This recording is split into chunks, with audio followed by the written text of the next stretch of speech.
আসসালামু আলাইকুম। আরেকটা রেসিপি নিয়ে আসলাম করলা আলু দিয়ে লটকা মাছের শুটকি দিয়ে রান্নার রেসিপি। শুরুতেই সয়াবিন তেল দিয়েছি, পেঁয়াজ কুচি লালটে হলেই মশলা দিয়ে দিব। আদা বাটা 1 চামচ, জিরা বাটা 1 চামচ, রসুন বাটা 1 চামচ, পেঁয়াজ বাটা 1 চামচ, 1 চামচ ধনের গুঁড়া, 1.5 চামচ মরিচের গুঁড়া, 1/2 চামচ হলুদ দেব, 1 চামচ লবণ দেবো, স্বাদ মতো লবণ দেবো, তেজপাতা দেওয়া হবে। দিয়ে আমি নাড়াচাড়া করছি। পেঁয়াজ কুচি একটু বেস্তা হলে আমি মশলা সব দিয়ে দিব। তেজপাতা দিয়েছি 1 চামচ, আদা বাটা 1 চামচ, জিরা বাটা 1 চামচ, পেঁয়াজ বাটা 1 চামচ, রসুন বাটা আছে আমি দিয়ে দিলাম মশলা। এবার 1.5 চামচ মরিচের গুঁড়া দিব, 1 চামচ ধনের গুঁড়া, 1/2 চামচ হলুদ দিব, মরিচের গুঁড়া 1.5 চামচ দিব, ধনে গুঁড়া 1 চামচ, 1/2 চামচ হলুদের গুঁড়া দিব, 1/2 চামচ হলুদের গুঁড়া দেওয়া হলো। 1 চামচ লবণ দেওয়া হবে। লবণ দিচ্ছি, লবণটা স্বাদ মতো দেওয়া হবে। যে যেরকম লবণ খায় সেভাবে দিতে হবে। আমি 1 চামচ দিলাম, পরে বাড়িয়ে লাগলে দেওয়া হবে। করলা আলু দিয়ে লটকা শুটকি ভুনা হবে। খেতে কিন্তু অনেক মজাদার একটা রেসিপি। আলুগুলো এর মধ্যে পেঁয়াজ কুচি রসুন কুচি আছে, আমি একসাথে দিয়ে দিয়েছি, দেখতে পাচ্ছেন। এখন মশলার সাথে কষানো হবে। লটকা শুটকিটা ভেজে নিয়েছি, তারপর গরম পানি দিয়ে সুন্দর করে ধুয়ে নিয়েছি। এবার দিয়ে দিব এর সঙ্গে ধনে পাতা কুচি দিয়ে দিব, মরিচ কুচি দিয়ে একসাথে আবার কষানো হবে। উস্তা করলা দিয়ে আমি রেসিপিটা করেছি।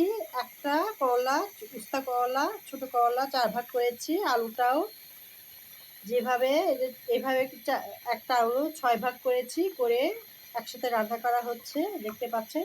এবার লম্বা সাইজ করে করলার সাথে রান্না করছি। খেতে কিন্তু দুর্দান্ত মজাদার একটা রেসিপি। সঙ্গে লটকা শুটকি আছে। শুটকি তো খেতে এমনিই সবাই পছন্দ করে, খেতেও কিন্তু ভালো লাগে। শুটকির তরকারি কিন্তু খুব মুখরোচক একটা রেসিপি।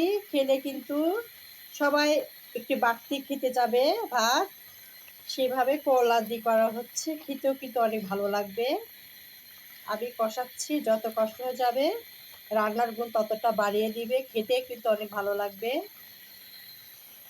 যত কষানো যাবে মশলার একটা কাঁচা গন্ধ থাকবে না, সুন্দর একটা স্মেল গন্ধ আসবে, খেতেও কিন্তু অনেক ভালো লাগবে। গরম ভাতের সাথে খেতে কিন্তু দুর্দান্ত মজাদার একটা রেসিপি, খেতেও কিন্তু খুবই ভালো লাগবে। আমি সেভাবে রান্না করছি, প্রথম থেকে শেষ পর্যন্ত দেখবেন। ভালো লাগলে লাইক কমেন্ট করবেন, সাবস্ক্রাইব করে বেল বাটন অন করবেন পরবর্তী রেসিপি দেখার জন্য আমন্ত্রণ রইল।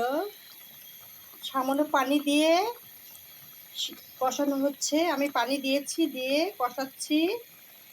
করলা তো এমনি তিতা, খেতে কিন্তু অতটা তিতা লাগবে না, খেতে কিন্তু অনেক ভালো লাগবে। করলা তরকারি এমনি খুবই ভালো লাগে, ভাজও ভালো লাগে। আজকে শুটকি মাছ দিয়ে ভুনা হবে। শুটকি মাছ আছে, করলা আছে, আলু দিয়ে খেতে কিন্তু খুবই ভালো লাগবে রেসিপিটা। আপনারা এভাবে যদি না খেয়ে থাকেন একবার খেয়ে দেখবেন কতটা ভালো লাগবে খেতে। রেসিপিটা কমপ্লিট হয়ে গেছে, আলুটাও সুন্দর সিদ্ধ হয়ে গেছে। দুর্দান্ত মজাদার একটা রেসিপি, গরম ভাতের সাথে খেলে আবার খেতে ইচ্ছা হবে এমন শুটকি মাছ, লটকা শুটকি আছে। দেখতে পাচ্ছেন কতটা সুন্দর হয়েছে, খেতেও কিন্তু অনেক মজা লাগবে। রেসিপিটা ভালো লাগলে অবশ্যই লাইক কমেন্ট করবে, সাবস্ক্রাইব করে বেল বাটন অন করে রাখবেন পরবর্তী রেসিপি দেখার জন্য। আল্লাহ হাফেজ।